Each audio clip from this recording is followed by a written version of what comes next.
Hi guys, আসসালামু আলাইকুম। আপনারা সবাই কেমন আছেন? আল্লাহ তাআলার অশেষ রহমতে আমরা ভালো আছি। এর তো আজকে অনেক দিন পর রুই মাছ রান্না করতেছিলাম আলু টমেটো দিয়ে।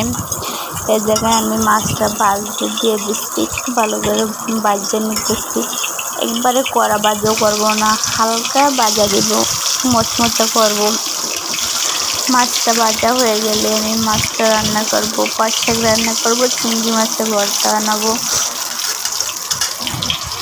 অনেক দিন পর আপনাদের সাথে রান্না বান্নার ভিডিও শেয়ার করতেছি, তাই না? পেঁয়াজটাকে তেলের উপরে একটু ভেজে নেব, ভেজে নিয়ে একটু পানি দিয়ে দিব। একে একে গুঁড়া মশলা, আদা রসুন বাটা সব দিয়ে দিচ্ছি।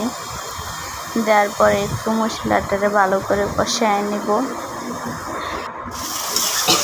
মশলাটা যে সময় তেল ছেড়ে দিচ্ছে এই সময় আমার কষানো হয়ে গেছিলো। এখন টমেটো আলুগুলো আমি দিয়ে দিব, দিয়ে মশলাটার সাথে ভালো করে কষায় নিতে হবে। একটু আমার কষানো হয়ে যাবার পরে মাছটা দিয়ে মাছটাকে হালকা কষেছি, কষায়া জলের পানি দিয়ে দিচ্ছি। এই জায়গায় মাছটা হইতে থাকুক। এই জায়গায় আমার হাজব্যান্ডটা এসে বসছে। এই তো বিরিয়ানি আনছিল। মাংসের পিসগুলো একদম ছোটো ছিল, কিন্তু শক্ত ছিল মাংসগুলো, অনেক মজা ছিল না। কাচ্চিটা কিরকম একটা জালো ভাব ছিল মাংসটার ভিতরে। এই তো আমার মাছের ঝোল রেডি। আর এই জায়গায় পাঁচ শাক আছে, চিংড়ি মাছের ভর্তাটা বানাই নেই, মাছটা ভাজা রাইখে দিচ্ছি সকালে বানানোর জন্য।